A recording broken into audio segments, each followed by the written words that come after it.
আমি lieutenant commander Nafiz, Gazipur RAB ক্যাম্পের camp commander. আজকে গোপন সংবাদের ভিত্তিতে আমরা এবং সেনাবাহিনীর একটি যৌথ আভিযানিক দল আমরা আজকে শ্রীপুরের মাওনা এই এলাকায় এসেছি।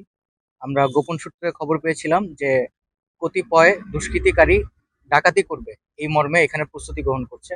তো পরবর্তীতে গোপন সংবাদের ভিত্তিতে এবং প্রযুক্তির সহায়তায় আমরা যত দ্রুত সম্ভব এই এলাকায় এসে একটি অভিযান পরিচালনা করি এবং একজনকে একটি বিদেশি অস্ত্র, এক রাউন্ড অ্যামুনেশন এবং একটি ম্যাগাজিন সহ ধরতে সক্ষম হই।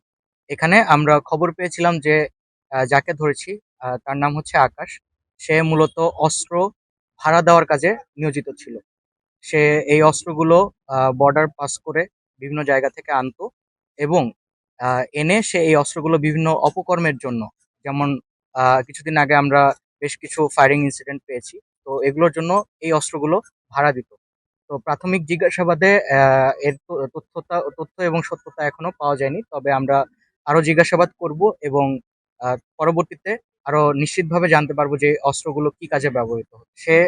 আকাশ সে মূলত এখানে ভাঙারির ব্যবসা করে এবং এই ভাঙারি ব্যবসার আড়ালে সে হচ্ছে এই অস্ত্রগুলো ভাড়া দিত। তো আমরা অভিযান চালিয়ে তার ভাঙারি ব্যবসার যে দোকানটা আছে সেই দোকানের একটি কর্নারের ড্রামের নিচ হতে এই বিদেশি অস্ত্র লোডেড অবস্থায় এক রাউন্ড অ্যামুনিশন সহ পাই। আসামিকে প্রাথমিকভাবে জিজ্ঞাসাবাদ করলে সে জানায় তার নামে একটি হত্যা মামলা ছিল, বর্তমানে সে জামিনে আছে।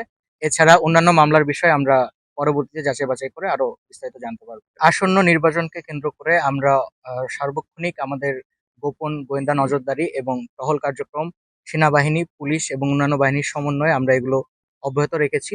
তো এই হিসাবে আমাদের এই কার্যক্রমগুলো আরো বেগবান হবে এবং এর ধারাবাহিকতা বজায় থাকবে।